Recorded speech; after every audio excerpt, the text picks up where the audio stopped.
Oh, she's an Assad toady. She has no qualifications as an intelligence professional. Worst cabinet level appointment in history. Devastating. When she has so clearly been in Putin's pocket. A Russian asset. She has been an apologist for Vladimir Putin and Bashar al-Assad. Do you agree that she's a Russian asset?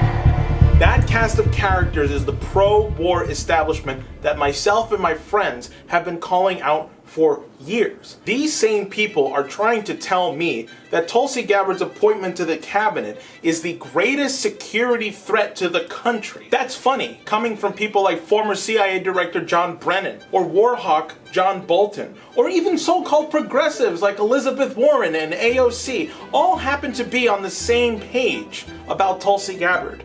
But here's the Tulsi Gabbard that I saw 2 years ago when I confronted Alexandria Ocasio-Cortez for being a war hawk. The fact that she was so dismissive of them points to the bigger problem in Washington. One of the main reasons why I left this Democratic Party of today is because they have become the party of war hawks. We are literally sitting on the precipice of nuclear disaster. You hear these young men saying nothing else matters if we are all destroyed in a nuclear war that President Biden and the Democratic leaders in Congress have led us into, and they are completely failing in their responsibility, the president's foremost responsibility, to keep us safe. Let me be clear on one thing.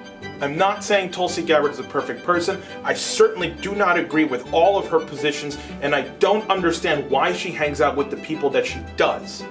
But what I do know is that if you have people on the so-called far right and people on the so-called far left coming together to tell you that one person is bad and detrimental, there has to be more going on. Take a look at what our friend AOC had to say about Tulsi Gabbard.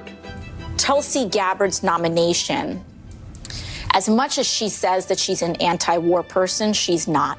Yeah. She supports very pro-war individuals. Including abroad. in Syria. And let's be very clear, Yeah. a Tulsi Gabbard nomination is a pro-war nomination globally. Very rich coming from AOC, a woman whose reason we can totally trust, as she believed that a man with dementia could actually have run the country for another 4 years. But that's besides the point.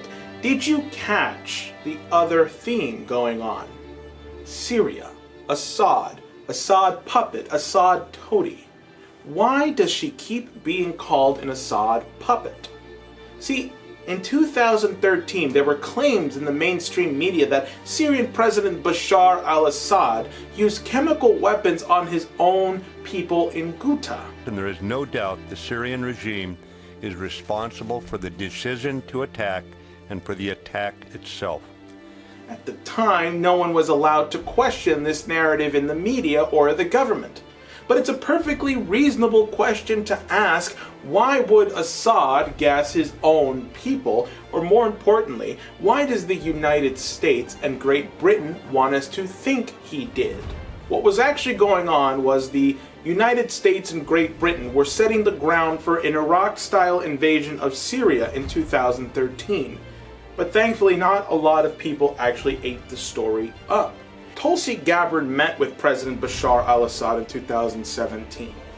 And she said that Assad was actually not our enemy, nor a direct threat to the United States.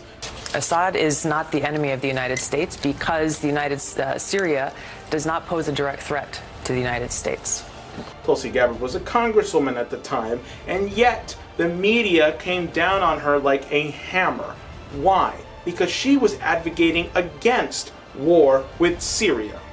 Don't you see the irony here that Tulsi Gabbard is supposedly pro-war for being anti-war when it comes to Syria? Point blank, period. Now, the reason we know the truth about Syria was because over the course of the last 11 years, leaked documents have been coming out telling the truth about Syria. Last year, Kit Clarenberg published a report based on the Seymour Hersh story detailing the role of British intelligence in both the military and media operations surrounding the slander against Assad and the attack on Ghouta.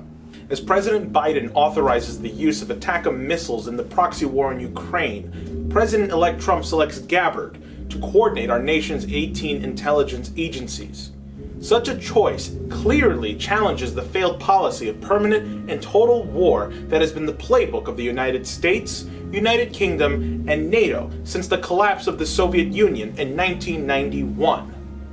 Gabbard has shown she is capable of recognizing the humanity of foreign leaders and taking independent action on the basis of her own humanity. Her appointment occurs at a critical juncture as we approach the 250th anniversary of the revolution which created our country. Though she fails to live up to its universal principle, Gabbard's appointment represents the possibility of the United States adopting a sane, moral foreign policy such as that projected as a necessity for survival by our first president, George Washington, in his 1797 farewell address, where he calls on us to observe good faith and justice towards all nations, cultivate peace and harmony with all, religion and morality enjoin this conduct. And can it be that good policy does not equally enjoin it? Maybe the nihilists who run the media, and Trump, and Gabbard, and collective Biden for that matter, should be asking themselves, as if their lives depended on it, because it does, why George Washington said that.